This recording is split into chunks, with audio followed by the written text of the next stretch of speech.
सूबे के सीएम विष्णुदेव साय कल यानी 8 जनवरी को सरगुजा प्रवास पर आएंगे, जहां सूबे के सीएम विष्णुदेव साय सरगुजा के संभाग मुख्यालय अंबिकापुर पहुंचकर भाजपा के कार्यकर्ता अभिनंदन समारोह में शामिल होंगे। वहीं मुख्यमंत्री बनने के बाद सीएम विष्णुदेव साय का यह पहला सरगुजा प्रवास होगा, जहां भाजपा के कार्यकर्ता सम्मेलन को लेकर भाजपा के तमाम पदाधिकारियों सहित जिला प्रशासन सरगुजा की टीम ने अपनी सभी तैयारियां पूरी कर ली है।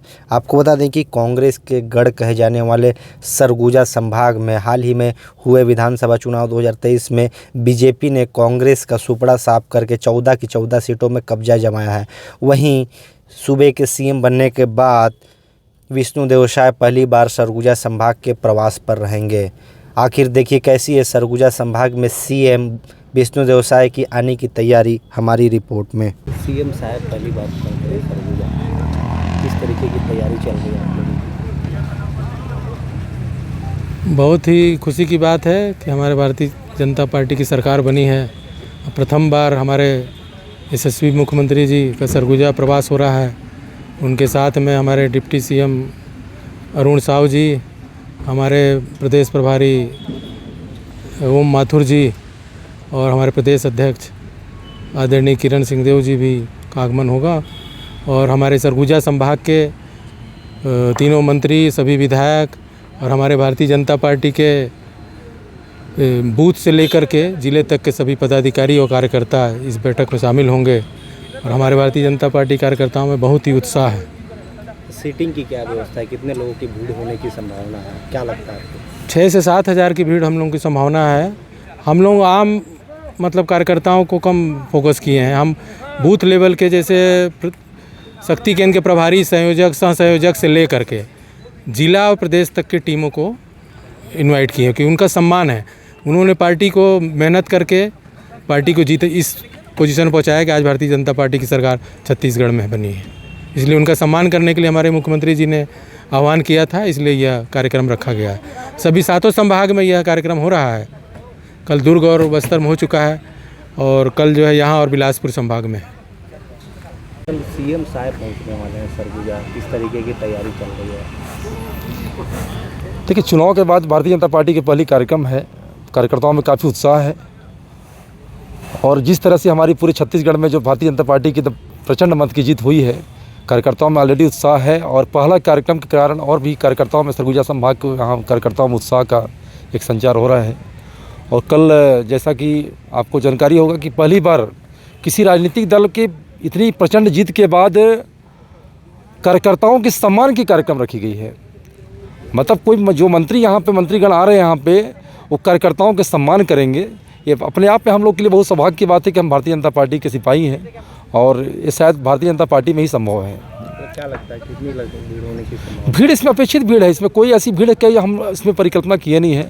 इसमें भीड़ पूरे कार्यकर्ताओं को बूथ लेवल से लेकर शक्ति केंद्र से लेकर और प्रदेश पदाधिकारियों तक की पूरी इसमें अपेक्षित की सूचियाँ बनी हुई है और सूची पूरे ऊपर प्रदेश से आया हुआ है। और यहाँ पे हमारे जिला कार्यालय के माध्यम से सभी को आमंत्रित कर दिया गया है। और अपेक्षित लगभग पूरे सरगुजा के 14 विधानसभा सीट से पूरे कार्यकर्ता 3-4 हज़ार के कार्यकर्ता लगभग नहीं 500 की संख्या लगभग है। अपेक्षित लगभग 5-7 हज़ार की संख्या होनी है। श्रीमान टीएस सिंहदेव को सरगुजा से हराने के बाद भाजपा का पहली बार जो है शक्ति प्रदर्शन सरगुजा के संभाग मुख्यालय में होने वाला है। देखिए, सरगुजा संभाग इस बार 14 के 14 विधानसभा की सीट को हमको दिया है भारतीय जनता पार्टी को। और ये छत्तीसगढ़ में एक सरगुजा संभाग अहम भूमिका सरकार बनाने में रही है। तो ये यहाँ के जो कार्यकर्ता हैं उनके सम्मान के लिए हमारे छत्तीसगढ़ के मुख्यमंत्री सम्मानीय विष्णुदेव साय जी अपने पूरे टीम के साथ यहाँ आ रहे हैं और जो कार्यकर्ता हैं भाजपा के उनको सम्मान करेंगे कल। ठीक है। तो मैं था कि सरगुजा को कांग्रेस का गढ़ कहा जाता था, अब वो समय वो स्थिति नहीं रही, क्या लगता है? चूँकि भाजपा कार्यकर्ताओं की पार्टी है और भारतीय जनता पार्टी कभी भी हार मानने वाली नहीं है। लगातार हम लोग को सम्मेलन के माध्यम से, प्रशिक्षण के माध्यम से बताया गया था कि केवल सत्ता में रहना ही पार्टी का उद्देश्य नहीं है। हम हमेशा भारतीय जनता पार्टी हमेशा से अगर विपक्ष में भी रही है तो बहुत अच्छे से अपनी भूमिका को अपन निभाए हैं और जैसा झूठ बोलकर कांग्रेस का पूर्व में सरकार भूपेश जी का टी.एस. सिंहदेव जी का था और जनता ने जो जनादेश दिया है वो उनके झूठे वादों की वजह से दिया है। क्या लगता है कि अब कांग्रेस का जिसको गढ़ गई तो ढह गया है?